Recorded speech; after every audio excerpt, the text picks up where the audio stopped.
Sydney's public hospital crisis has hit a new low. A patient has been forced to pay $25,000 to stay at a private facility for urgent care.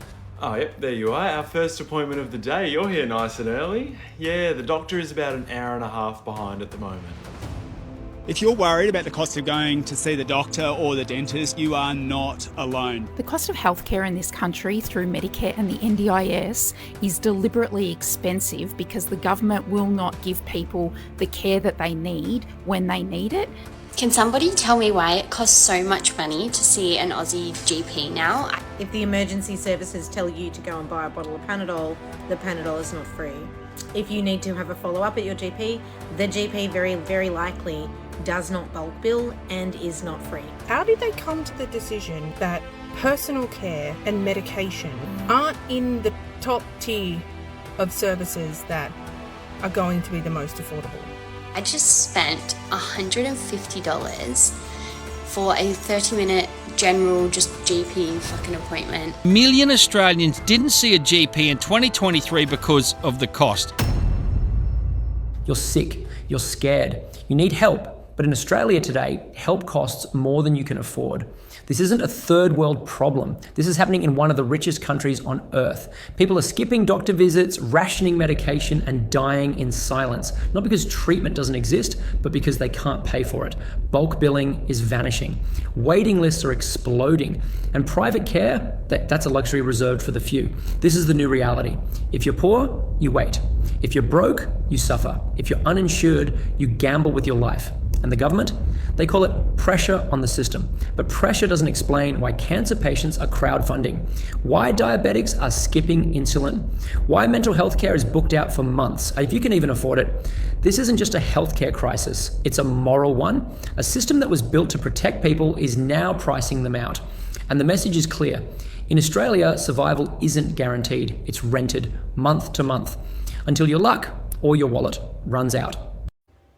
Hey, I'm a chronically ill and disabled person, and I'm really sad to tell you we have free emergency services.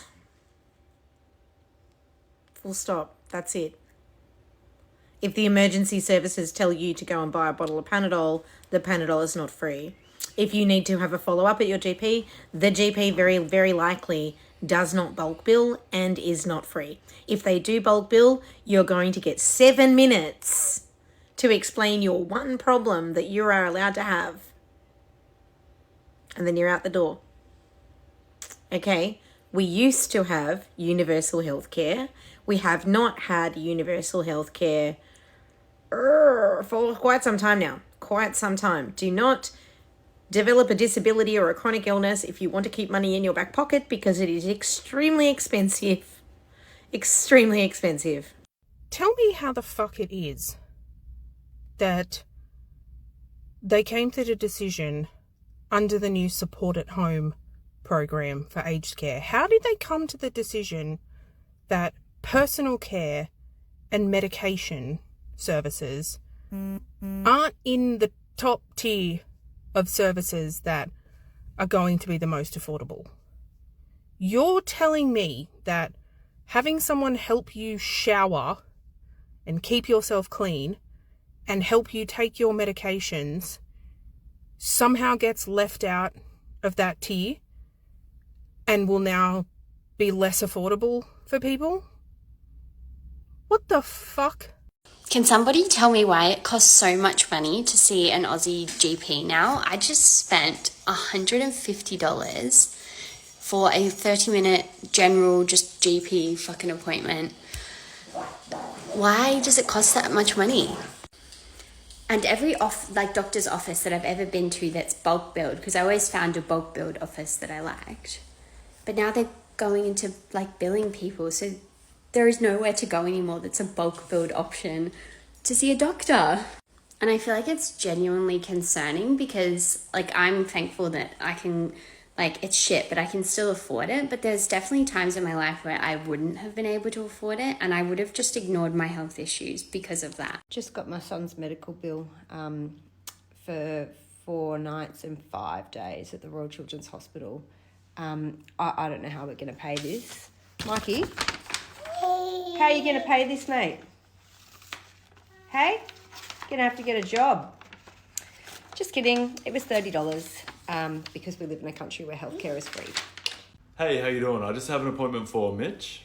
Oh, yep, there you are. Our first appointment of the day. You're here nice and early. Yeah, the doctor is about an hour and a half behind at the moment. Okay, I guess I'll just wait. I saw on the sign as well and on the website when I booked, you guys do bulk billing, yeah? We do, yeah. It's for anyone over the age of 96, under the age of 30 seconds, or with allergies to forest fruits. Are you any of those? No. Also, I signed that release form for like my medical information, so if I have to get tests done, how will I get the results back? Oh, you won't. No, you'll need to book another paid appointment to get those test results. Yeah. Now, if you could just fill out these 8 pages for me, just take a seat over there and bring it back up when you're done. Hey, I've just got my scans done. Can you send them through to me so I can book an appointment with my specialist? No, we can't do that, sorry. Why not? Well, you need to physically come into the practice during working hours to sit down with your GP so that he can email the scans to your specialist in front of you and write you a little referral. But you'll still need to make the booking with the specialist yourself. And then for that 30-second service we provided, we'll charge you $140. Oh, yeah, and less than half of that's covered by Medicare. Are you taking the piss? A society will collapse when an average person cannot buy an average house. We're in a situation in Australia where an average person can't buy an average home. If we go to war, and we're on the verge of World War III, if you cannot afford a property in a country to own and live in, why should you be expected to go fight a war for that country? Yeah. And it's so true. The fabric of society starts to break down when basic commodities like home and food, education, things like that are now beyond the reach of the average person. Yeah. There is a fundamental bubble, an issue in the way we're doing property and even like cost of living in Australia. Once upon a time, you could walk into a clinic, flash your Medicare card, and walk out with dignity. No invoices, no panic, no shame. That was bulk billing, the promise that healthcare in Australia was universal, accessible, and humane. But now, that promise is gone, quietly dismantled, replaced by gap fees, upfront costs, and waiting rooms filled with fear. Doctors are abandoning bulk billing in droves, not because they're greedy, but because the system made it unsustainable. The rebates haven't kept up, the funding dried up, and now clinics are forced to choose between staying open or staying affordable. Spoiler, they chose survival. And the government?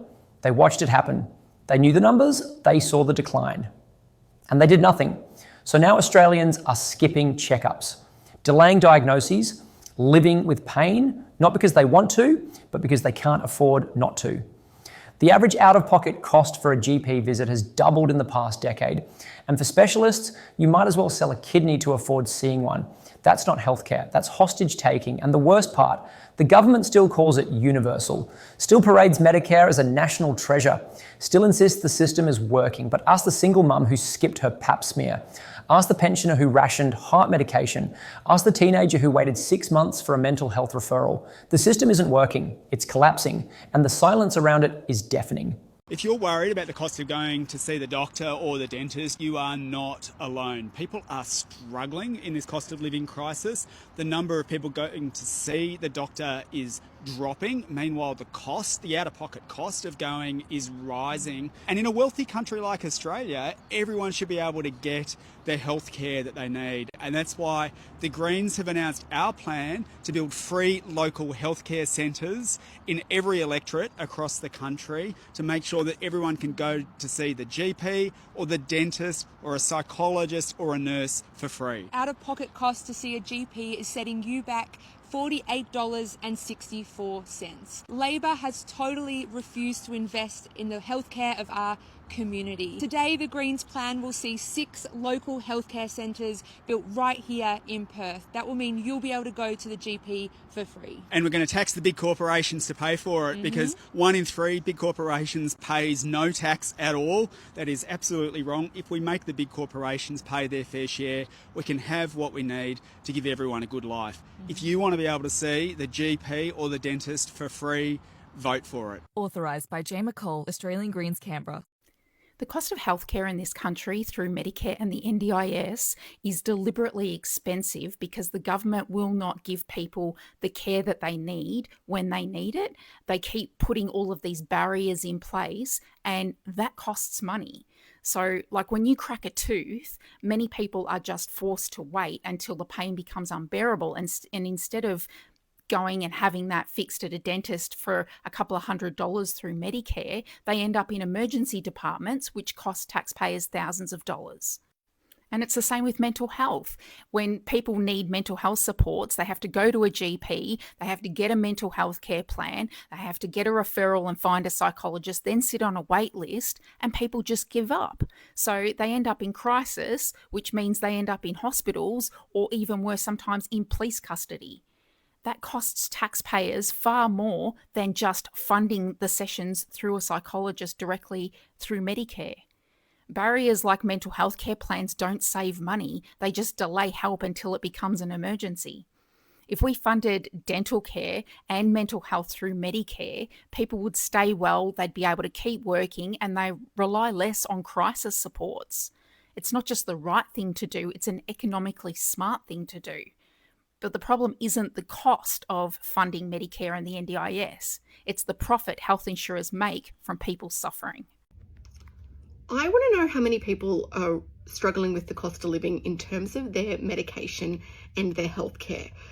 I have seen it firsthand in the pharmacy. I've seen people have to make decisions on whether they get antibiotics for themselves and their kids, or whether they treat a certain medical condition and not another medical condition, which is just unbelievable that we're having to worry about this in this day and age.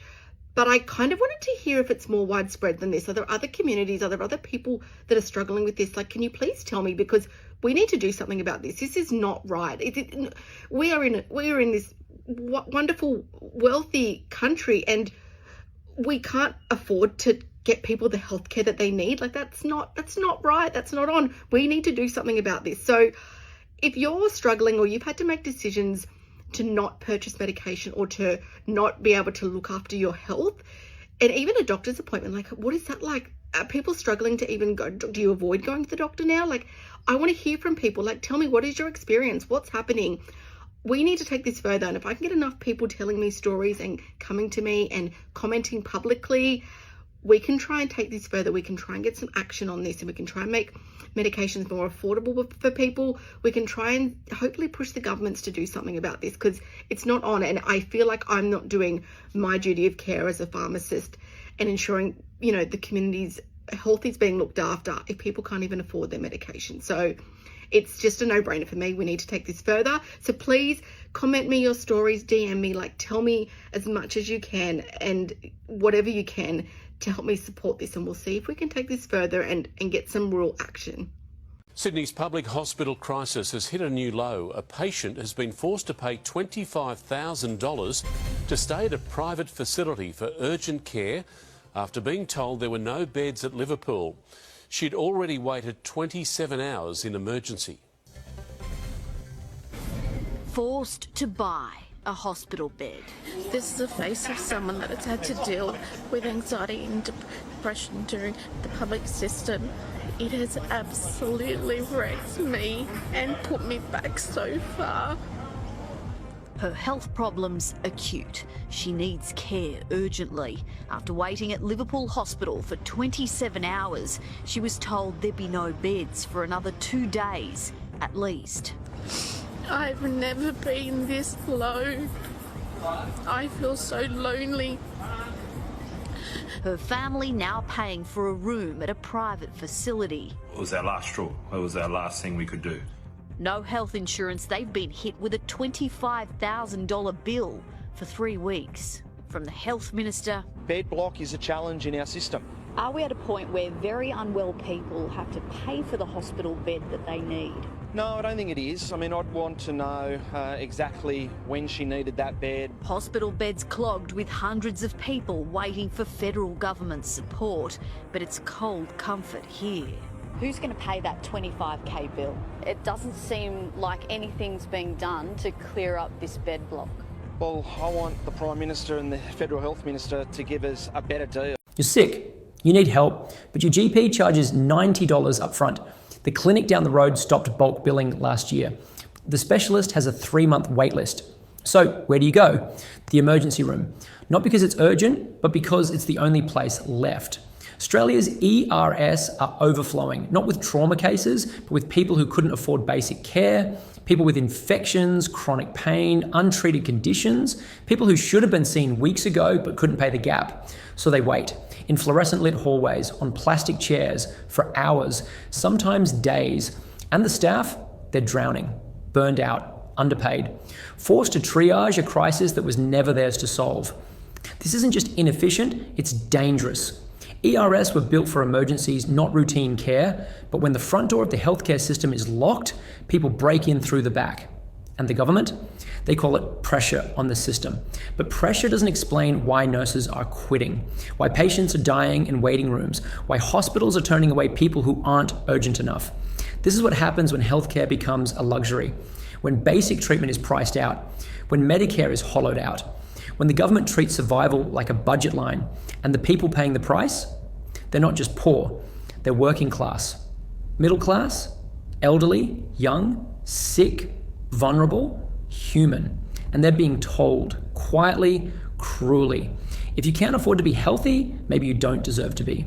More than 1 million Australians didn't see a GP in 2023 because of the cost. Here is but one example of the effects. I saw this story in the Sydney Morning Herald on the weekend, and it reads, deadly melanomas are going undetected as Australians avoid getting skin checks because of surging costs for doctors' appointments, despite the nation's status as the melanoma capital of the world. Some GPs are charging up to $275 for a skin check appointment. A lot of good healthcare is getting ahead of problems. A family member of mine contacted an eastern suburbs skin cancer clinic just last week looking for an appointment for a basic checkup. The first thing the receptionist said, it's $195 for a standard consultation or $395 if you want an MRI screening. The whole conversation from that end centred on the cost, not the health of the would-be patient. In Australia, we cannot tolerate this happening. It's absolutely appalling that it's happened. Like, the system's broken. I've had my skin checked every year for the last 20 years, so I've actually thought to myself this summer, I'm going to give it a miss. Because I don't want to give some snooty receptionist who goes, it's $195 or $309. Well, how were you today, you old bag? In one year, 2.3 million Australians skipped or delayed seeing the dentist because they couldn't afford to pay for it. Now, in a cost of living crisis, we know that there are millions of Australians right now already struggling to pay the rent, already skipping meals, but if they do have a tooth infection or a toothache or oral health problems, right now they have to skip seeing the dentist because for some reason our public health system doesn't cover one of the major components and often one of the most important components of our health and healthcare. In 1 year, in 2021, 20,000 Queenslanders were admitted to hospital because of preventable oral health and dental health problems. We know that 44% of low-income older residents often skip seeing the dentist because they can't afford to pay. It is unacceptable that in a wealthy country like Australia, where fossil fuel corporations get away with making billions of dollars in revenue and often paying $0 in tax, that this government can't find within itself to raise taxes on big corporations and billionaires and use that to fund covering dental under Medicare. If this government really cared about Medicare, the way to defend it is to expand it to cover every part of our body. Like, what is the rational reason why our Medicare doesn't cover oral health? If you chat to any emergency ward nurse, if you chat to anyone in the public hospital system, they'll tell you that they see people being admitted to ER wards with oral health infections, with tooth infections, tooth abscesses, heart conditions that are caused as a result of not being able to afford to go to the dentist and get a cheap checkup. The reality is that if we did bring dental under Medicare, it would save funding over the long term for the government, because preventative health and making sure people can go and get a checkup or go and get that tooth filling, rather than waiting a couple of years and going to the emergency ward with a massive tooth abscess and infection and potentially heart disease as a result of not being able to go there, well, the cheap checkup is a lot cheaper to the public health system than the admission to the emergency ward. We know that in 2010, in the balance of power, the Greens were able to get dental into Medicare for kids, 3.4 million kids. And the next time the Greens are in the balance of power and potentially after the next election, the next thing we're going to fight for is making sure every Australian in this country has dental under Medicare and go to the dentist and get a checkup for free. They told you Medicare was universal, that no matter who you were, rich, poor, young, old, you'd be covered. That Australia was different. That here, healthcare was a right, not a privilege. That if you got sick, the system would catch you. But now, that promise is broken. Quietly, systematically, brutally. People are skipping doctor visits because they can't afford the gap fee. Rationing medication because the pharmacy bill is higher than their grocery budget. Waiting months for mental health care, if they can even get on the list. And the government, they're still calling it universal. Still parading Medicare like it's a national treasure. Still pretending the system isn't bleeding out in real time. This isn't just a healthcare crisis, it's a betrayal. A slow motion collapse of everything Australians were told to believe. That if you worked hard, paid your taxes, followed the rules, you'd be safe. But now safety costs extra. And if you can't afford it, you suffer. Quietly, invisibly, legally, and the worst part, you're not alone. This isn't happening to a few unlucky people, it's happening to millions, to single mums, to pensioners, to full-time workers, to teenagers, to cancer patients, to diabetics, to anyone who thought the system would be there when they needed it, but the system isn't there.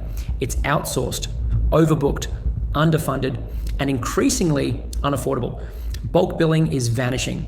Clinics are closing, emergency rooms are overflowing, and private care, that's a luxury reserved for the few. For the ones who can afford to skip the queue, for the ones who don't flinch at a $300 invoice, for the ones who treat health like a subscription service. Meanwhile, the rest of Australia is left to gamble, to hope their condition isn't serious, to pray the waitlist moves faster than the disease, to choose between rent and treatment, to live with pain, with fear, and with silence. And the government? They'll say it's complicated. That funding is tight, that inflation is global, that they're working on it. But they've had years, decades, time to fix the rebates, time to invest in public health, time to protect the vulnerable, time to act, but they didn't. They delayed, they deflected, they denied, and now they're watching the collapse from air-conditioned offices while Australians die waiting. This isn't just policy failure, it's moral failure, a system that punishes the sick, that gaslights the poor, that tells a cancer patient to wait their turn, that tells a suicidal teenager to call back next month, that tells a diabetic to budget better. And the message is clear. If you can't afford to be healthy, maybe you don't deserve to be. But here's the truth. They don't want you to hear. You do deserve to be. You deserve care, dignity, safety. You deserve a system that sees you, that values you, that protects you. Because healthcare isn't a luxury, it's not a reward, it's not a business, it's a lifeline. And when that lifeline is cut, people don't just suffer, they disappear. But Australians are done disappearing, done suffering in silence, done pretending this is normal, because it's not normal to skip treatment because of cost. It's not normal to wait 6 months for a mental health appointment. It's not normal to ration insulin. It's not normal to crowdfund chemotherapy. It's not normal to live in a country this wealthy and feel this disposable. And it's not your fault. You didn't break the system. You didn't design the rebates. You didn't choose to underfund public health. You were told to trust, to believe, to follow. And now you're being punished for it, but you're not alone. Millions are struggling. Millions are angry. Millions are waking up. And when enough people wake up, the system shakes. So let it shake.